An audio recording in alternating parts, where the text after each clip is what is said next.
Yeah, what's happening? What's happening?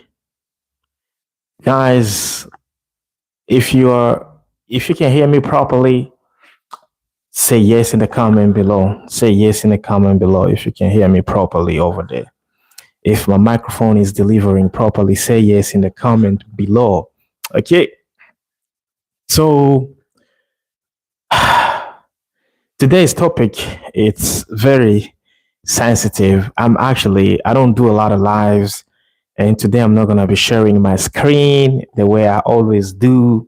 Um, shout out to Riverside FM for always giving me the biggest, the good, nice AI studio where I can create my video solo podcast about today. I'm just like a raw live with my microphone, my my headset, and my YouTube cam where I'm live.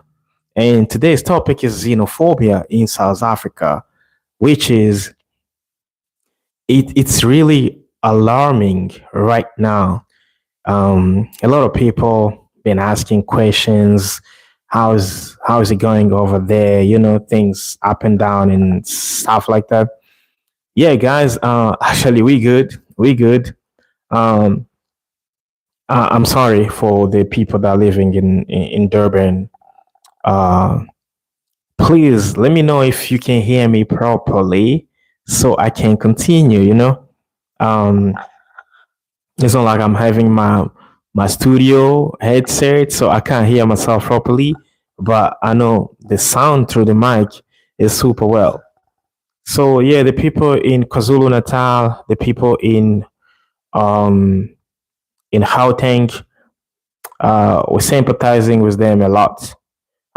If you are a South African, I will want you to stick till the end so you can tell me exactly what is your view about what's going on right now in South Africa about xenophobia, about specifically Afrophobia.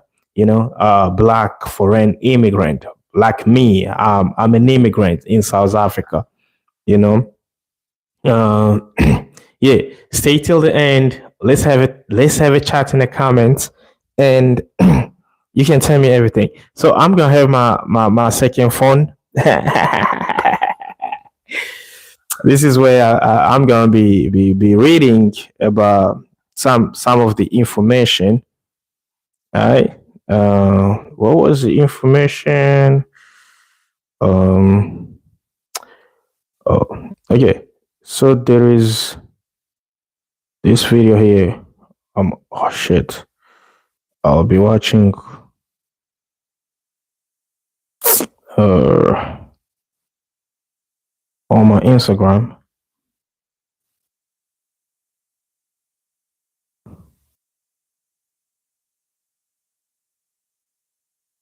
My Wi-Fi is kind of slow these days.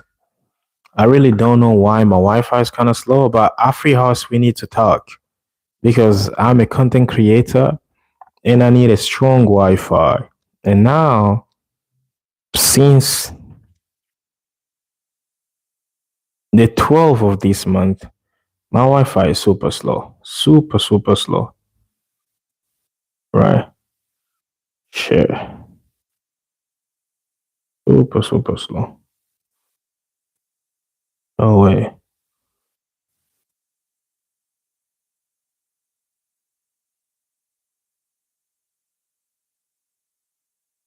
Well, I was just connecting to another Wi-Fi while my Wi-Fi is here. So, guys, let me know where you are watching me. Where are you watching me? Please let me know in the comments. Give a like to this live over here. It's gonna be helping a lot the algorithm. Let me play this. Talk about South Africa, sometimes the only thing that comes to mind. But people do not appreciate that almost every single restaurant in South Africa is staffed by Zimbabweans. Okay. Almost every single hair salon is staffed by Ghanaians. And then you look at academic academia, most of the professors, the engineers are from other countries. How do we begin to tell a story that says, actually, yes, there are those challenges, but actually South Africa is built on the bedrock of doctors from the DRC who are servicing South Africans in those hospitals.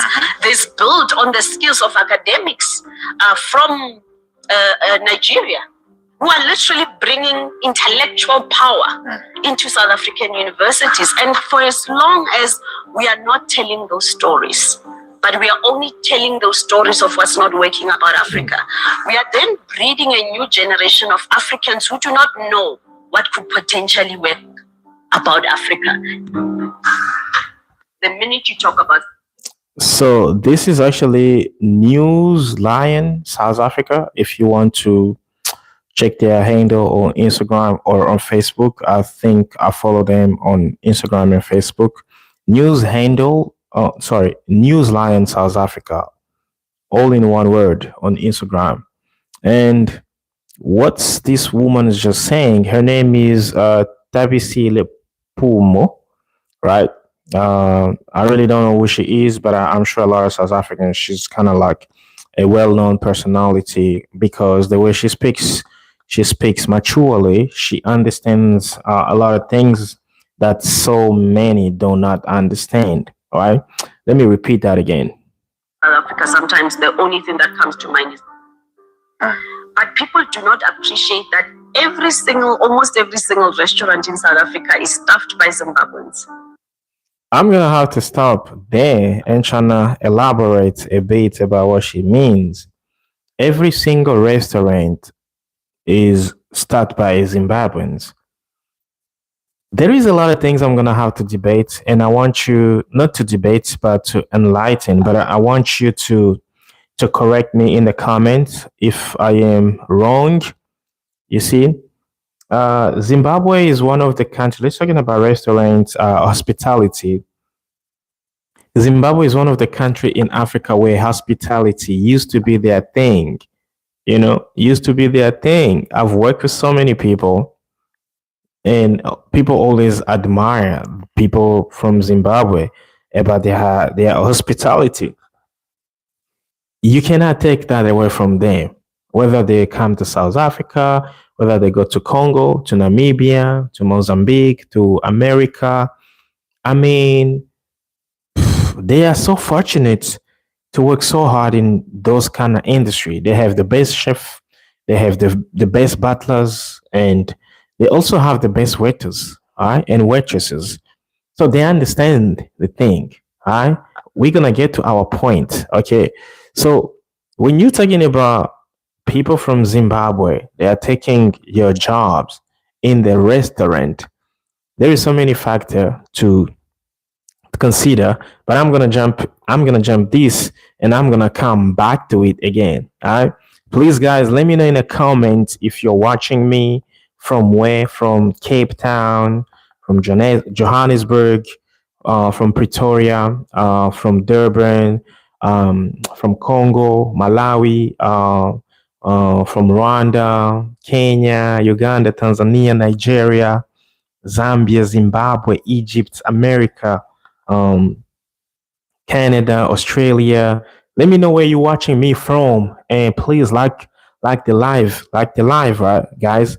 So we're talking about xenophobia here in South Africa, and I have a lot of points to discuss actually with you, but as she just reveals here that almost every single hair salon is staffed by Ghanaians, and then you look at academia, most of the professors, the engineers are from other countries. How do we begin to tell a story? So many things I always say about South Africa when it's come to academics. South Africa is one of the youngest country in Africa. When I'm talking about South Africa, I mean like the black South Africans, right?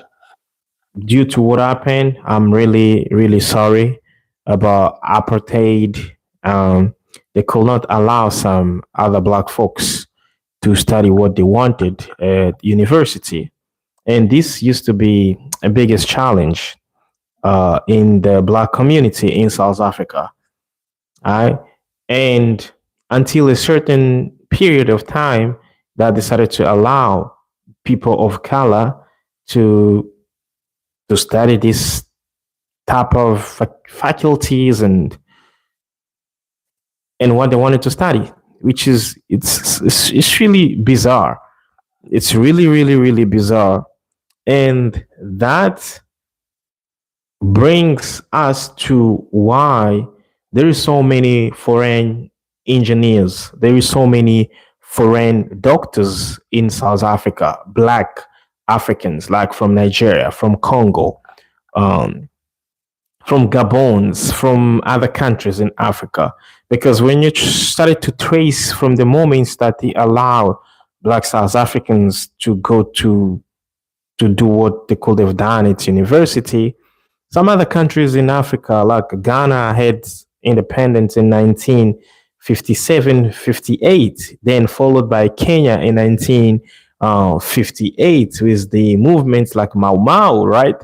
And then Congo and almost like 32 countries in Africa, Cote d'Ivoire, Senegal. Then they follow up in 1960s, and then Burundi and Rwanda and some other countries in 1961, 62, right? But it took so much time for South Africans' liberation until up until 1994. In 1994, I was already like 3 years old in Congo, and that's where the genocide started in Rwanda. I remember the amounts of Rwandans that we Congolese received. I, I'm not gonna say it was a lot right now, but at that time in 1994, Congo had almost like 40 millions of people. Rwanda had almost like 5 millions. So it's like a small country comparing to Congo by population size wise. And almost half of the population of Rwanda came to Congo. And I do not really trying to compare, but in my mind, I always think about why do Congolese never harass Rwandan by beating them, by chasing them, while Rwandans, because we knew clearly these people were running from war, from the massacre, from the genocide that's happened in their country, right? Because it wasn't illegal, but I just think like any Congolese did that. And no Rwandan came to Congo with papers. And from those people that came from Rwanda in Congo, many of them right now they are Congolese. And this is you guys always call people Banyamulenge and stuff like that, but they are Congolese, all right? So I'm started to check all those things, and it's really sometimes doesn't make any sense to me. So this is why I want you guys to enlighten me over there. So I'm gonna go here to Google and um trying to let me speak. Hi Google. Please tell me what are the number of Africa that have no no no. Okay. Let me go. Hi Google, give me the top 10 African countries with a lot of foreign immigrants. There we go. There we go. The top 10 African countries with the highest number of foreign immigrants are South Africa, Cote d'Ivoire, Uganda, Sudan, Nigeria, Ethiopia, Kenya, the Democratic Republic of the Congo, DRC, South Sudan, and Libya. These are the nation hosts large populations of economic migrants, refugees, and asylum seekers. The most up-to-date figures from Population Review and United Nations migration data highlight these primary immigrant receiving nations. South Africa is the number one country in Africa receiving a lot of immigrants from other African country. South Africa has, for the last data of United Nations migration, it's highlighting that South Africa has 2.9 million immigrants, right? This is like a manner 4.8% of the population of South Africa. Attract mostly economic migrant from Zimbabwe is like number one, Mozambique, Lesotho, Ethiopia, Democratic Republic of the Congo, and also there is people from Palestine, right? Number two is Cote d'Ivoire. Cote d'Ivoire received 2.6 million immigrants. This is minus 9.7% of the population, draws so many workers from neighboring countries like Burkina Faso and Mali, right?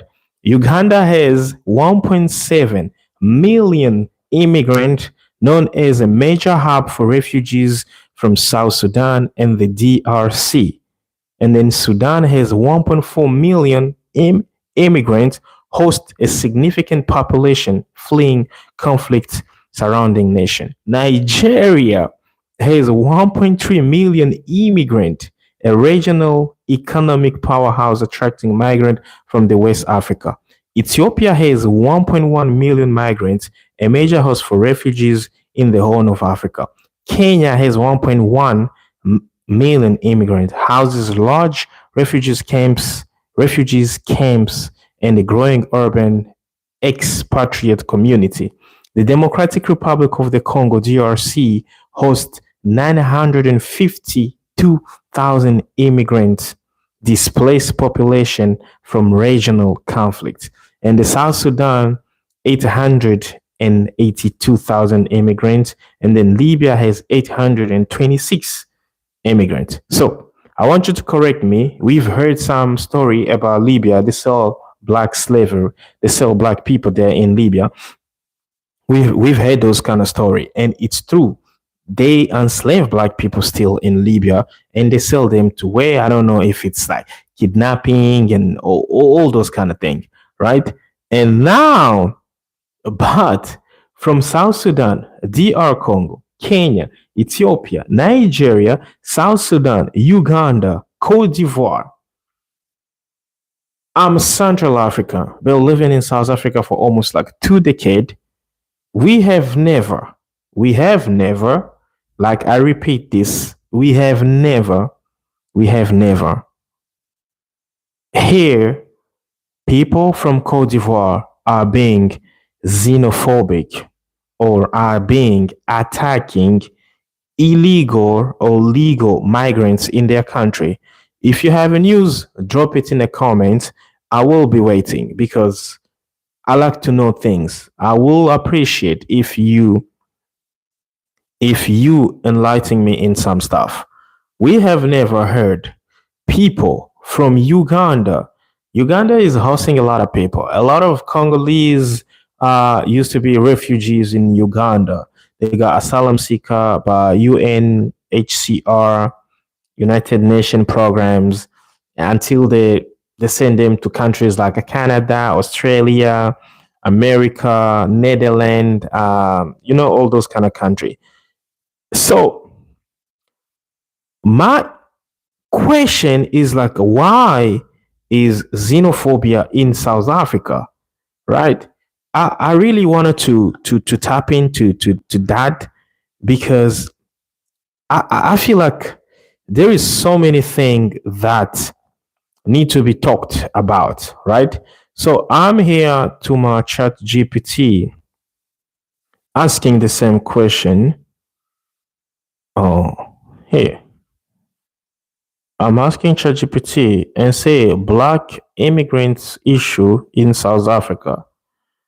Black African immigrant issue in South Africa. And ChatGPT is telling me immigration in South Africa is a complex, sensitive issue that involves economics, politics, crime, unemployment, and regional migration and social tension. The conversation is often focuses on black immigrants from other African countries such as Zimbabwe, Nigeria, Mozambique, Somalia, Ethiopia, and Malawi. And here is a balanced overview of the issue. Why people migrate to South Africa. If you are South African, because some people never gotten this, why do people migrate to South Africa? And we always talking about this thing all the time. We trying to repeat this thing and telling people there is so many reasons why people migrate to South Africa. America is good. You always find people from Jamaica. You will always find people from Haiti. You'll always find people from Barbados. You'll always find people from Mexico. You'll always find people from Panama, from Costa Rica, and stuff like that. Guys, if you're watching me, please like the video, drop a comment below, and I will answer your question. So, why people migrate to South Africa? It's the biggest questions because few South Africans, I'm not going to say many, few South Africans, they do not really understand. And especially if you've never left or you've never gone outside of the country, outside of South Africa, you can't understand this. If you never study politics, geopolitics, economics, you can't understand this, all right? So the number one reason South Africa is one of the Africa's largest economies and attract migrants because of better jobs opportunities. That's the number one. Higher wage compared to neighboring countries, access to education and healthcare, political instability or economic hardship in home countries. Established migrant communities. Many migrant work in retail and informal trade, construction, domestic work, hospitality, agriculture, small businesses, and spaza shops. So there is so many factors why people come to South Africa. Number one, South Africa, you can get free healthcare, which is now Operation Dudula, and March fighting foreign immigrants, sorry, from entering the hospitals or education sectors like institutions like schools, primary schools, and stuff like that, and say that those should be kept for South Africans only, which is by law that's actually committing a crime. Okay, political instability or economic hardship in home's country. People do not really understand this. We are we Africans, we've been looted since like for 500 years ago, right? South Africa itself, it's used to be black country, and then European came, they took over the country, they did things and stuff like that. Boom, apartheid came and shit went left and right. But here we are, 80% of South Africans, we are black. Okay. So there is so much political issues that you cannot even try to fix. The moment South Africans are asking why can't you go back to your country and fix your country? Bro, that question is always giving people headache. I wish I could be doing this live in Congo right now. Like, I'm not gonna lie to you. I love Congo. I love my country so much. I ain't gonna lie to you. I love my country so much. But I started to see wars since I was 5 years old. 1996, I was five. I could see people die. I could see people doing some horrible things, bro. You know, you've never survived those kind of things. If you were there, I swear to God, you will never questioning why are you here in this country. It's like what people seeing in Palestine, in Gaza, right? And then you questioning a Palestinian, what are you doing in South Africa? That's cruelty. Do you understand? So you got to put on political instability. And this is where knowledge kicks in. You can't just be questioning question and without getting the answer, because you need to question a question and getting the answers. But unfortunately, we get the answers from the wrong people and the wrong answers. Because if you're asking, why are you here? Exactly, people will tell you why they are there. This is the reason why they established the asylum seekers, right? People are being forced to leave their country to go live in a better country than their countries. All right. So those are type of like kind of the problems. And when people come here, it's just to better their lives. Okay. So main concern about raised by South Africans. So this is what South African says.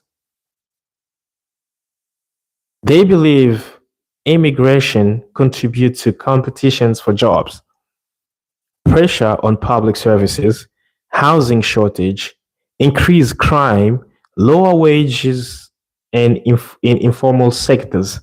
So let me start with number one, competitions for jobs. I will literally say this is a super lie. I've tried to apply on Indeed. I've tried to apply on LinkedIn. I've tried to apply to so many websites. If you go to the foot of the website when you're trying to apply for a job, they always tell you these jobs are reserved for South Africans or the resident permanent of South Africa. So if you don't have a South African permanent resident, that job does not belong to you. Okay? It does not really belong to you. So there is no competition for work because most of the type of the work that foreign national can do, you find that the competition field is very low. Okay? I don't know what type of jobs, but you can tell me what type of jobs because it's just like I don't know what jobs are you talking about? Like, are you talking about waiting jobs and stuff like that? Of course, when you're talking about those kind of jobs, I mean, a foreign national can even be better than a South African. Let's say somebody who's coming um, from Egypt is in South Africa. Do you know how many Arabs do we receive in South Africa? A lot of Arabs. Are you gonna speak Arabic? Let's say someone come from Angola. Do you know how many Portuguese speaker do we receive in South Africa? Are you gonna be better than a Portuguese speaker from Angola or Mozambique? You are not. Let me say my own example. All right. I speak French and I'm trying to save a French person from Cote d'Ivoire, from France, from Burkina Faso, from Canada, from from Switzerland or from Belgium. Are you going to be better than me on speaking French? The answer is going to be a no. It's not going to happen. Therefore, no one is stealing your job. It's just like they do what they know. Do you understand? So there is no competition about it because you couldn't do it. Competition, it's like you are on the same level and you are chasing to be a winner.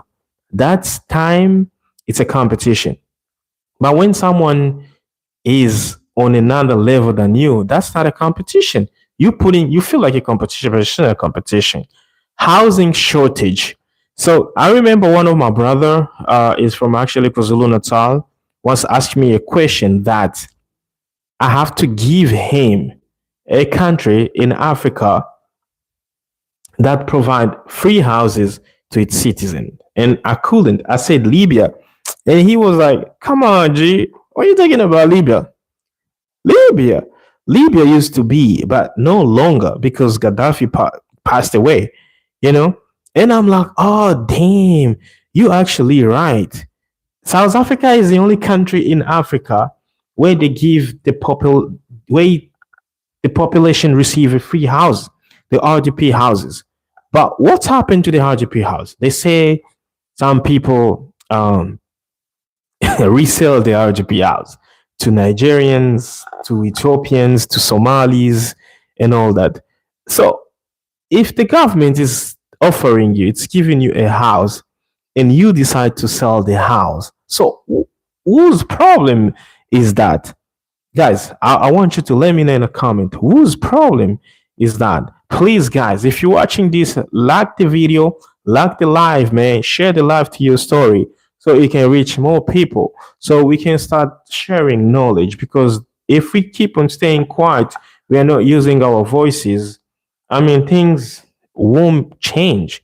We all need to be activists sometimes, because when you act in a positive way, the impact on the community is always the biggest impact. Okay, so poor service delivery. Ah, man, I ain't gonna lie to you.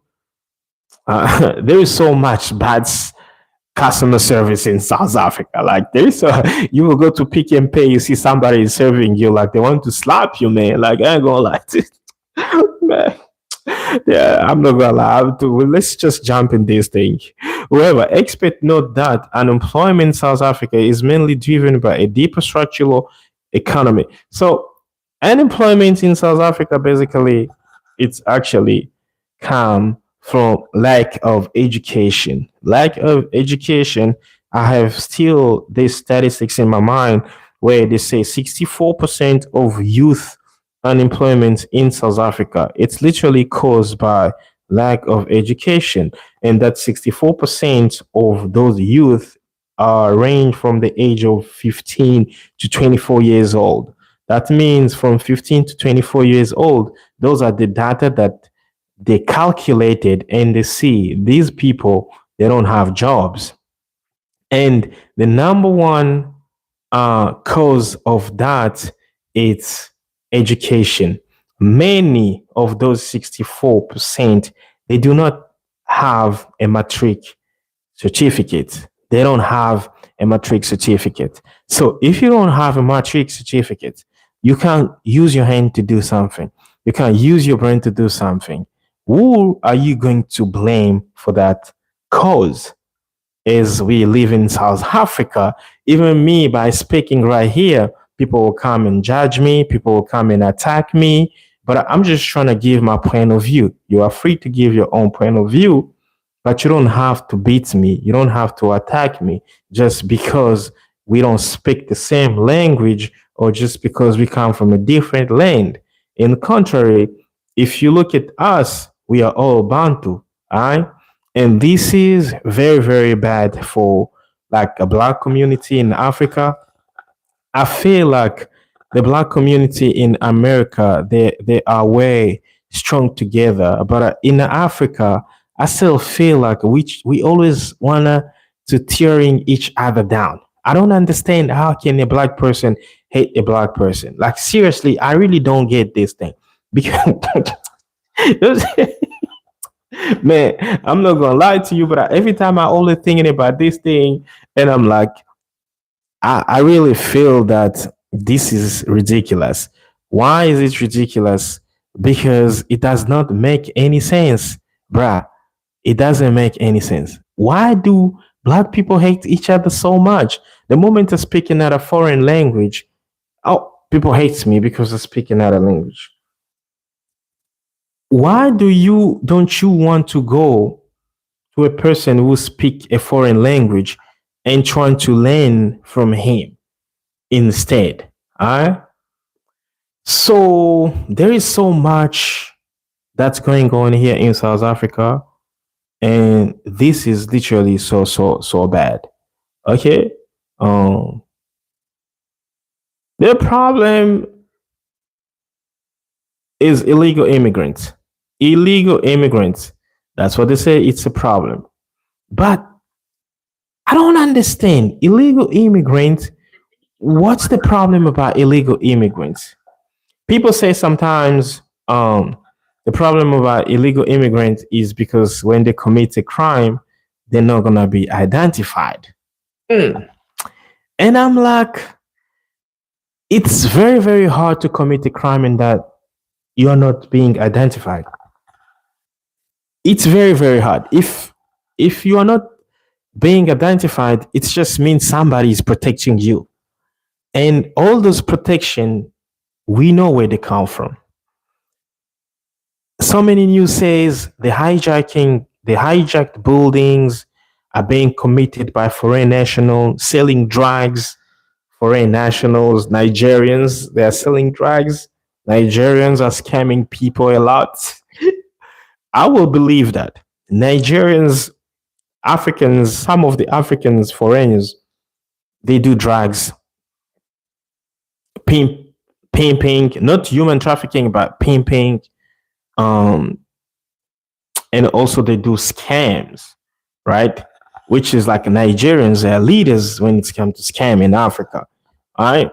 Indians, they are leaders when they come to the world, and the Pakistani and Russians, right?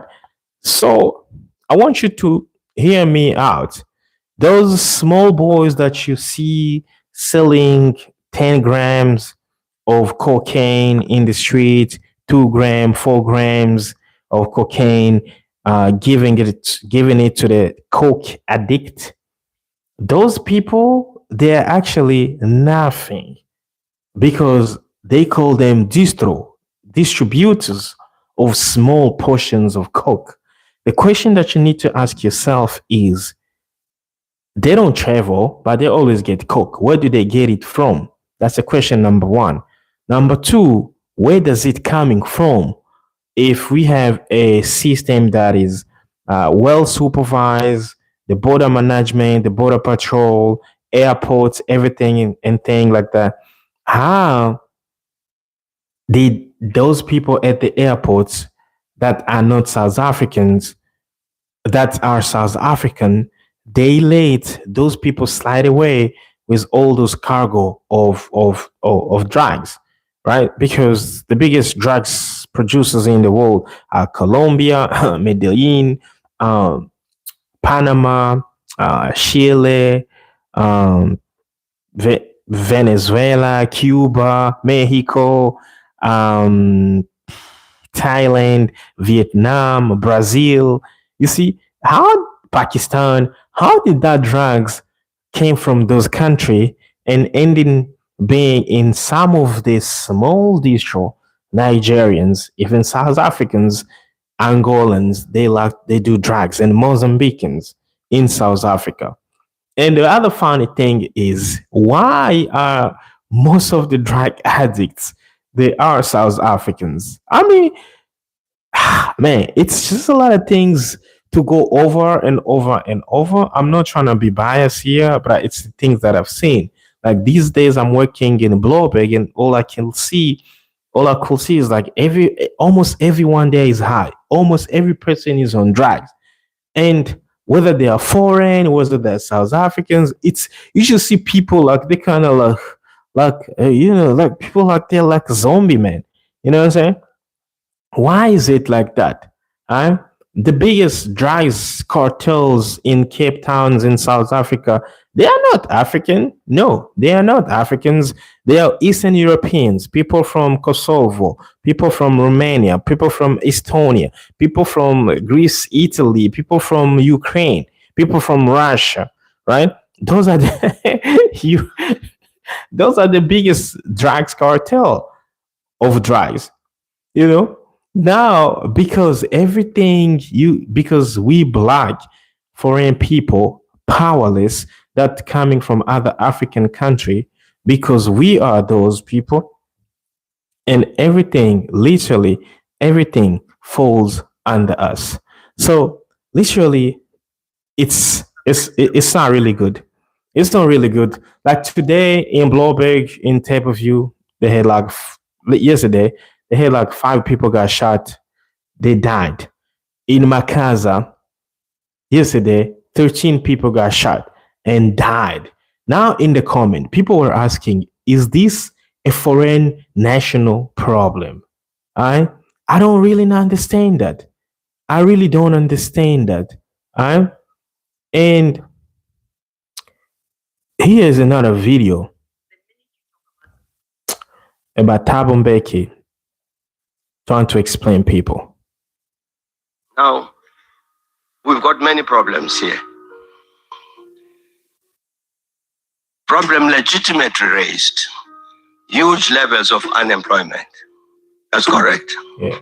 High levels of crime. That's correct. But the finger is being pointed at wrong people. Very wrong people. The levels of high unemployment in this country are not due. They are not due to undocumented Africans. They're not. How is that undocumented or documented? Like right now, people don't care anymore. I mean, like a March to March, some South Africans are doing much too much. Please, if you've been watching this, I'm not saying the entire South Africa is xenophobic. I'm just saying there is small portion. Those people, they don't even make it up to like 2% of South Africa. You know, they don't even make. South Africans are good people. I salute my brothers and sisters. My woman is South African. I salute her. Very, very humble, beautiful soul. My kids are South African. Shami can now teta isikasa. You know what I'm saying? So, but there is just like those small, empty-headed. They don't know what they want in life. Even if you give them like 1, 2, 3, 4, 5, 60 millions of rands, you're gonna watch in that series on some ACBC. I blew it. Like I really don't. I really don't understand. I mean, they got so much hatred. You don't know what you hate, but you just want to hate somebody. You know what I'm saying? I have seen it. I have seen it. There's some places you can walk in South Africa. The moment they just see you have an accent, they hate you. Literally, they hate you. And yeah, we've been used to that, right? So unemployment problems. How can an unemployment problem becomes a foreign national problem? How come? They don't have the power to employ people, right? Unless they are entrepreneur, their own business, which is they do. Many of them, they have like small businesses and they employ local, right? So how can that become a foreign problem issue? Let's share Tabo. We know the history in detail of how South Africa, 1994 to 2000, 2008, 2009, the country goes up like this. Growth rates reach 6%. From 2009 goes the opposite direction. Doesn't cause by the undocumented immigrants. The people who caused that, if you look at it, that decline, they are laughing in the corner there. Because we're pointing not at them, but we're pointing somewhere else. It's wrong. The people that cause these things, they are laughing somewhere. You know, they are laughing somewhere. Let me read the book of Paulo Freire, and I think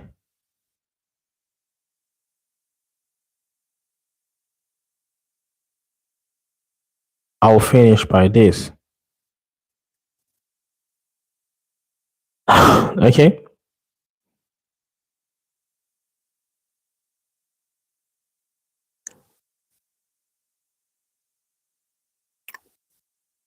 So I want to read this kind of book of Paulo Freire. Guys, if you're watching this, please like the video. Like the video for me. I see you're watching. Please like the video. We've been talking about xenophobia in South Africa, and I'm about to finish up. You can always subscribe to the channel and rewatch this live anytime you want to watch. And now I'm about to read The Pedagogy of the Oppressed, right? The Pedagogy of the Oppressed argues that traditional education often treats students like empty containers to be filled with information, right? So let me just go to the summary. The pedagogy of the oppressed quotes. The pedagogy of the oppressed quotes. Okay. One of the best quotes from the pedagogy of the oppressed quotes is what I like to tell people all the time. Education does not change the world. Education changes people. People change the world, right? Education is meant to free you from the person that is controlling you. If you study, it's not to become rich, but it's to become rich by emancipating yourself So you cannot be controlled by other people. Do you understand? Now, no one liberates anyone else, nor do we liberate ourselves alone. We liberate ourselves in communion with each other. All right. That's I like the most.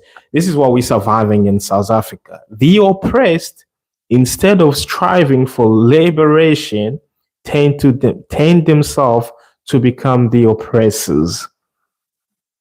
Can I read that again? The oppressed, instead of striving for liberation, tend themselves to become the oppressors. Somebody that has been oppressed, instead of emancipating themselves and strive for something better, but they always ending up becoming the oppressors. I don't know if you get that thing. When somebody is being oppressed before, they know they've seen how they've done things to them. Instead of not doing the same thing to other, but most of the time they don't escape that trap and come back to do the same thing that has been done to them. They do it to others. When apartheid oppressed people, a lot of countries in the world fought for that. South Africa was banned. South Africa couldn't perform on the global stage because of the apartheid regime. Even the nuclear weapon, they had to tell South Africa to dismantle the nuclear facility. South Africa and Congo was the only countries in Africa to have a nuclear regime going on. And that time, America told them, no, you're going to have to dismantle this thing. Otherwise, we're going to bomb you like we did to Nagasaki and Hiroshima. And then the apartheid regime had to accept that. So look at how the people that have been oppressed, but instead of changing from the oppression, but now we got some movements like Operation the Dollar, March to March, now trying to oppress another ethnicity, another people, just because they are in their country. Guys, let me know in the comment below. If I don't make any sense, please, I will want you to make sense for me, because I don't think this will ever make sense. It's not going to make sense to me. It's not going to make sense to somebody else, but it's only going to make sense to someone who understands things better than all of us, right? Like I said before, people always go to the country where they see they can survive. People always go to the country where they see that they will be good, all right? Dialogue cannot exist without humility. You cannot say you're going to go to march there without humility. It's not going to work like that. Washing one's hands of the conflict between the powerful and the powerless means to side with the powerful, not to be not to be neutral. Freedom is acquired by conquest, not by gift. All right. So Paulo Freire, this book, The Pedagogy of the Oppressed, is one of the book like I can recommend to you. It's if you are South African, if you from a country that has been oppressed before, Congo, Somalia, Sudan, Myanmar, Yemen, Palestine, Libya, all right, all those countries, South Africa, Botswana, Zimbabwe, Namibia. I will literally recommend you to read The Pedagogy of the Oppressed. The Pedagogy of the Oppressed. So a lot of people are blaming Thabo Mbeki for the discourse that he delivered. They say, nah, enough is enough. Abahambe, like the people should humble. People should really humble.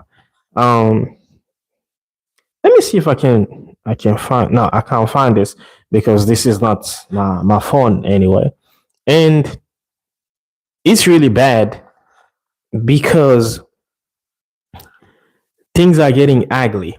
And apparently, March to March, they're already organizing that the 30th of June, it's going to be a national shutdown. National shutdown. Let me watch the last video. We must not create an impression that was because what should have happened to us when we prosecuted the struggle? Should have been put in jail in Zambia, in Angola. On the contrary, we're given shelter and food and everything to be able. We're carrying their countries, and they never said that we were foreigners. They allowed us to carry in their countries. They never chased us around. They protected our houses. I mean, so we were not having legal papers. I didn't have an ID from Mozambique or anything, or Zambia, but I moved around there. So I'm saying we must be careful how we react. We must distinguish between those who are criminals and coming through the green border and those who are just from other countries. We must make that clear distinction. And this thing of shampooing people in the street. I think this is one of the guy. I don't know him. If you know him, please let me know in the comments if you know him. Is one of the South African activists. He's been in Mozambique. He says he's never had any paper and people are protecting him. Nobody has ever called him illegal aliens and stuff like that, you know? So it's really, really ridiculous to do that. But I think people should learn from other people and trying to live in harmony.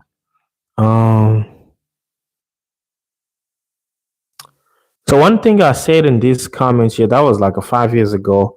Lack of storytelling. People in South Africa learn about Napoleon Bonaparte. They learn about other European things, but they don't learn really about things like Sheikh Anta Diop, Ahotep in Egypt, Ali Pacha in Egypt, Sumanguru Kante in Mali. They don't learn about Gigi, where the first skull of a person was found. They don't learn about Patrice Lumumba. They don't learn about Julius Kambarag Nyerere. They don't learn about Samora Marshall. They don't learn about Amilcar Cabral. They don't learn about Cesaria Evoria. They don't learn about a lot of things in Africa. And this is creating a false narrative about Africa. And this makes people hate each other. You know, so why is there Afrophobia in South Africa when the foreigner African bring and share their skills and expertise with us? Just a question. This is Desmond Elbrecht, something like that. South Africa is known. I'm not going to say that. You know, those are the comments. South Africa employers have been chasing low-cost labor at the expense of the South African population. Some of these employed foreigners don't pay tax either. We know that story, and I'm sure every African appreciates it. Those other African countries had start because they didn't have white people holding them back with apartheid. It's crazy, guys. It's really, really crazy, the xenophobia in South Africa. But what is the guy? This guy Fikile Mbalula said that the march against anti-illegal immigrants, it's not really a crime, but by law, no one is actually allowed to ask anybody else for his documentation. If you are not law enforcement or if you are not an immigration, you are not. Read the articles. The articles are there. You are not. You are not allowed to go into people's house knocking and started to asking them for papers and shit. You are not. If you're not law enforcement, immigrations, home affairs, you don't have that authority. Even the president of the country has not that authority because that thing has the people that they do it nicely. So, guys, today I'm gonna ending up here. Please, if you watch this video, if you watch this live, give it a like, subscribe to the channel so we can bring you more content, and let me know in the comment what do you thinking about this. And once again, please do not insult. If you want to comment to this channel, don't insult, but at least educate someone. Why? Give your opinions without insulting. Give your opinions without swearing. If you swear, I believe it's not me, but the way I set up my YouTube channel, you can't use some certain word to insult or to bully or to do, you're not gonna use those kind of words. So hit the button, subscribe, follow me on my Facebook and all that on my social media, and I will see you in the next video, guys. Peace out. Don't be xenophobic. Live in peace. If you see somebody from another country, trying to learn from them, don't don't hate them just because they are from another country. Go approach them. If they are not approachable, leave them. Go to some other people. I remember this guy from Ghana. I follow him on my Facebook. His name is, shout out to Adnan Sani, something like that. Adnan Sani. He says, if you want to invest in your country, look at what foreign peoples are investing in their countries. In your country, actually. If you want to invest in your country, if you need a business idea, look at the foreign people, what they are investing in your country. I don't know what drive foreign people have in their lives, but they just have this huge amount of drive, this huge amount of courage, because they don't have anything to settle for. Whereas you can go to the bank to give you a loan because you belong to that country. You're going to play lotto, you're going to do some other things, you see. But they can't. Some of them they can't. I'm not saying all of them they can't, but some of them they can't. So if you're looking at the statistics in the world, from number 1 up to number 10 billionaires in the world, Elon Musk, a foreign, whatever, foreign. If they are not a foreign, then they are the kids of the immigrants. So this is actually the biggest question most people should ask themselves: why only them? And the answer is simple. They work harder than you.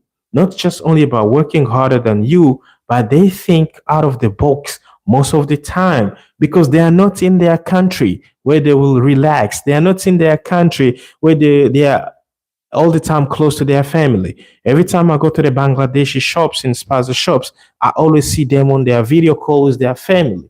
It's not an easy thing. It's not an easy thing. You know what I'm saying? So if you don't understand that thing, then I don't know what would you understand. Okay, guys, I'll see you in the next video. Please watch the playlist, hit the button, subscribe. Ciao.